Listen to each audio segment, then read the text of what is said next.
Saudara-saudara, kita duduk di majelis yang mulia ini untuk memperingati Isra wal Mi'raj baginda Nabi besar Muhammad SAW. Kita duduk di sini, kita tidak pernah memandang langsung wajahnya Nabi.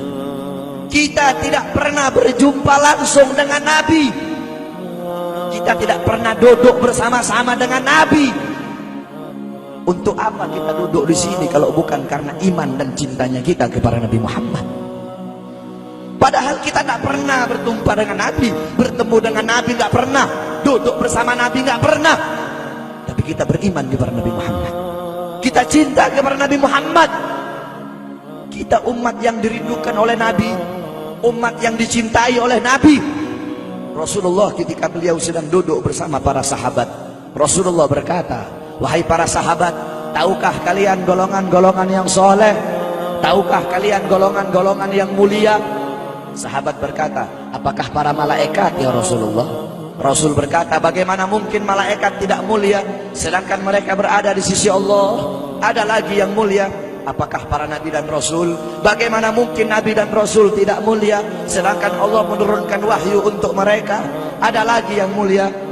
Apakah kami ya Rasulullah? Bagaimana mungkin kalian para sahabatku tidak mulia sedangkan aku berada di tengah-tengah kalian? Ada lagi yang mulia." Kata sahabat, "Allah dan engkau yang lebih tahu ya Rasul." Rasulullah menundukkan kepala, Nabi Muhammad menundukkan kepala. Dari kedua pelupuk mata beliau mengeluarkan air mata, membasahi pipi beliau sampai ke janggutnya beliau. Beliau menundukkan kepala sambil menangis dan beliau berkata, "Golongan yang mulia ini, golongan yang soleh ini, mereka golongan-golongan yang adanya nanti di akhir zaman.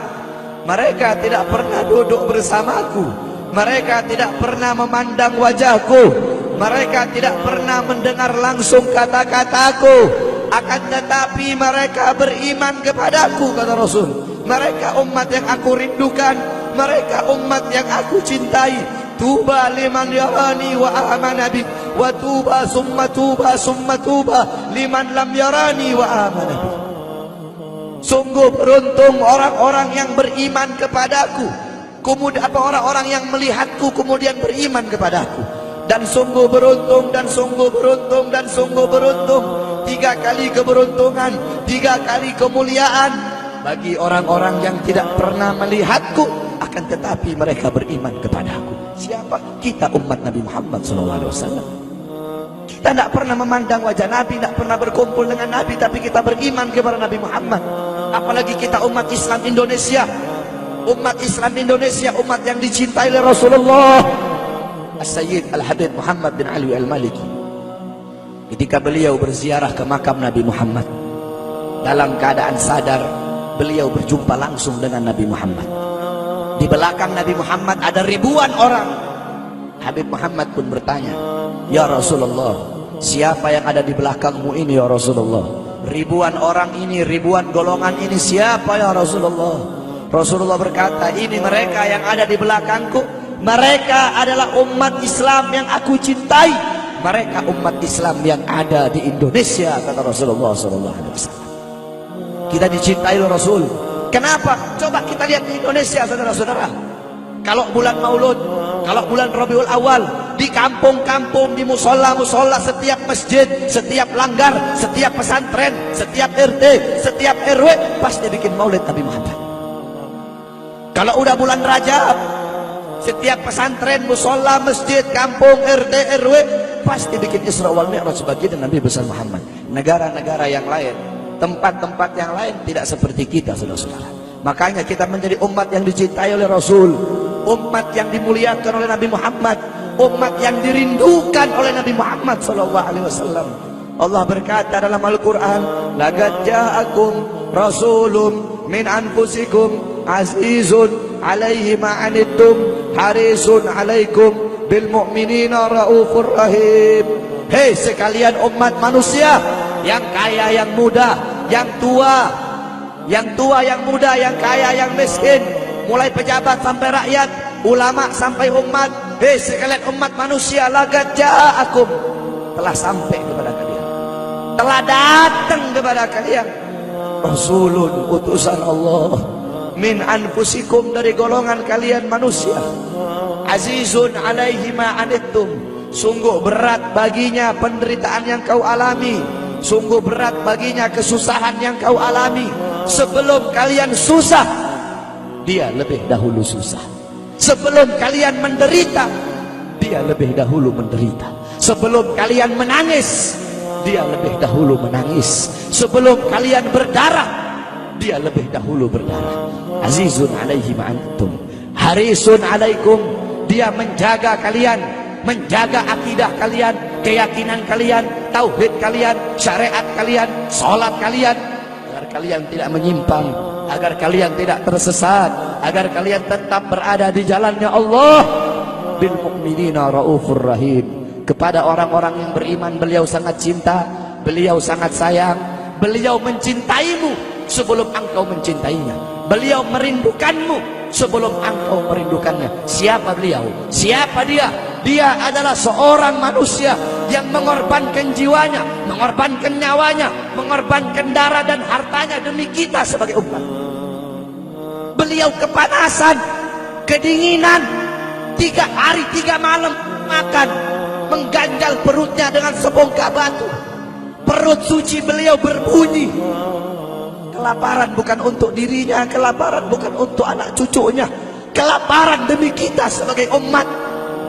Beliau seorang manusia yang pipinya pernah tertusuk duri sampai tembus ke sebelah demi kita sebagai umat. Beliau seorang manusia yang pernah wajah beliau dilempari kotoran demi kita sebagai umat. Lupakah kalian dengan air mata beliau yang menetes setiap malam demi kalian? Lupakah kalian darah suci beliau yang menetes ketika berada di kota Taif, dilempari batu demi kalian? Ketika beliau pergi ke kota Taif, dahi beliau dilempar batu, darah ke beliau keluar. Ketika darah itu jatuh, ditampung darah beliau, ditampung darahnya. Sahabat berkata, ya Rasul, kenapa kau tampung darahmu ya Rasul? Rasul berkata, andaikan darahku jatuh di atas tanah Taif, penduduk kota Taif akan ditenggelamkan oleh bumi, sedangkan mereka adalah umatku. Luar biasa kasih sayang Nabi kepada kalian. Tapi kita sebagai umat tidak tahu diri. Kita sebagai umat merusak sunnahnya. Kita sebagai umat melanggar ajarannya. Kita sebagai umat semakin hari semakin jauh darinya, meninggalkan pakaiannya, meninggalkan ajarannya, meninggalkan sunnahnya, meninggalkan kepribadiannya, meninggalkan akhlaknya, meninggalkan Al-Qur'annya. Rasulullah SAW yang dimana gal Sayyidina Ali karamallahu wajha, inna Rasulullah fi akhir nafsi harragat syafataihi marratain fa'algaitu sam'i fasami'tuhu yaqul ummati ummati faqubida Rasulullah sallallahu alaihi wasallam wa qala law kanat ad-dunya tadumu li wahidin la kana Rasulullah sallallahu alaihi wasallam fiha mukhallada. Dari Sayyidina Ali karamallahu wajhah, ketika akhir-akhir detik-detik kematiannya Rasulullah, beliau mendengar, beliau melihat dari bibir Rasulullah bergerak dengan 2 kali gerakan.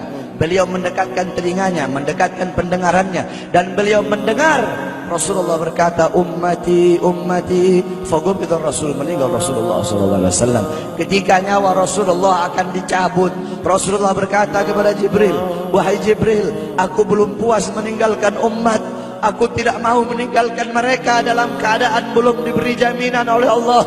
Wahai Jibril, sampaikan kepada Allah, aku tidak minta jaminan untuk diriku, aku tidak minta jaminan untuk keluargaku, aku minta jaminan untuk umatku. Wahai Jibril, sampaikan kepada Allah. Jibril pun pergi kepada Allah.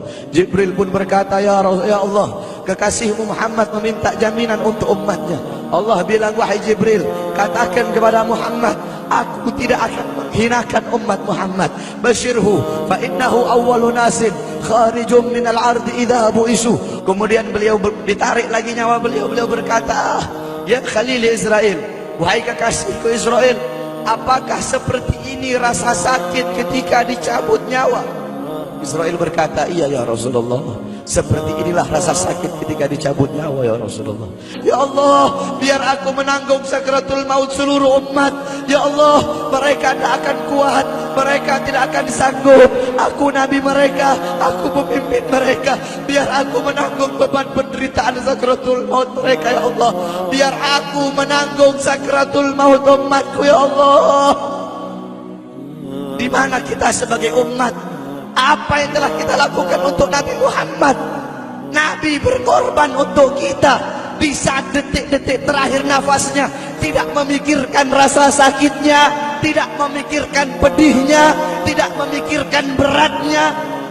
Beliau memikirkan nasib kita sebagai umat. Kelak di yaumil qiyamah, ketika para nabi dan para rasul berkata, nafsi nafsi, nafsi nafsi, diriku sendiri, jiwaku sendiri, aku urus urusanku sendiri, aku tidak bisa nolong kalian. Ketika para nabi dan rasul, mereka tidak bisa menolong kita.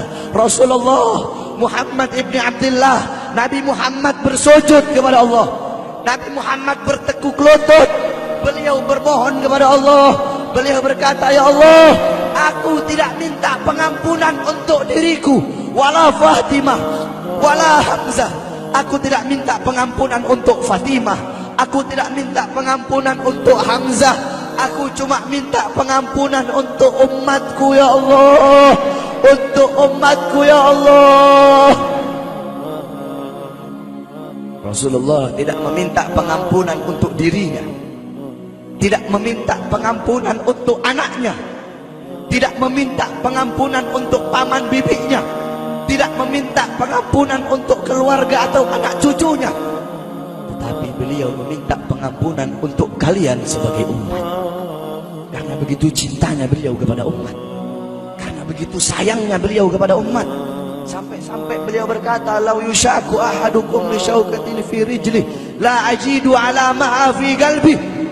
Andaikan kalian, salah satu dari kalian kakinya tertusuk duri, andaikan salah satu dari kita yang duduk di sini kaki kita ada yang terkena duri, pasti kita merasakan sakit. Apa kata Rasul? Maka aku tidak merasakan apa yang kalian rasakan, kecuali yang aku rasakan, sampai dalam hati aku rasakan rasa sakit kalian. Ya, bagaimana cintanya Rasul kepada kita? Apa yang sudah kita lakukan untuk Nabi? Sudahkah kita mengorbankan kedua mata kita untuk memandang hal-hal yang disukai oleh Nabi? Sudahkah mengorbankan kedua tangan kita memberi makan golongan-golongan yang dicintai oleh Nabi? Mengorbankan lidah kita untuk mendakwahkan, mensuarakan ajaran syiar Nabi? Sudahkah mengorbankan kedua kaki kita melangkah ke tempat-tempat yang diridhoi oleh Nabi? Kita masih belum bisa balas jasa Nabi, dan tidak akan pernah bisa membalas jasa Nabi Muhammad. Jangankan kita duduk di sini berjam-jam, walaupun kita duduk di sini sampai pagi kita duduk, seumur hidup kita duduk di sini, masih belum bisa membalas jasa Nabi Muhammad. Sekalipun kita merangkak, engkau merangkak dari rumahmu menuju makam Nabi, merangkak bukan dengan kaki, merangkak bukan dengan bukan dengan tangan. Walaupun kalian merangkak dengan kedua mata dari rumah kalian menuju makam Nabi, itu masih belum bisa membalas jasa-jasa Nabi Muhammad sallallahu alaihi wasallam. Kita tidak bisa membalas jasa-jasa Nabi Muhammad. Kecintaan kita tidak ada apa-apanya. Apakah kecintaan kita lebih besar daripada kecintaan seorang anak kecil yang ada di zaman Syekh Abdurrahman Ad-Dibai? Di zaman Syekh Abdurrahman Ad-Dibai, pengarang Maulid Diba, ketika beliau ingin berziarah ke makamnya Rasul, ketika beliau ingin ziarah ke makamnya Nabi, ada satu orang anak kecil ingin ikut berziarah. Maka kata rombongan, hai anak kecil, engkau tidak boleh ikut. Ini perjalanan memakan waktu berhari-hari, bisa 4 hari, 5 hari, bahkan sampai 1 minggu. Kau tidak boleh ikut. Pergi anak kecil tersebut. Pergilah rombongan Syekh Abdurrahman Ad-Dibai untuk ziarah ke makamnya Nabi. Tanpa sepengetahuan rombongan, ternyata anak kecil tersebut bergelantungan di bawah kereta kuda Syekh Abdurrahman Ad-Dibai. kecil itu bergelantungan.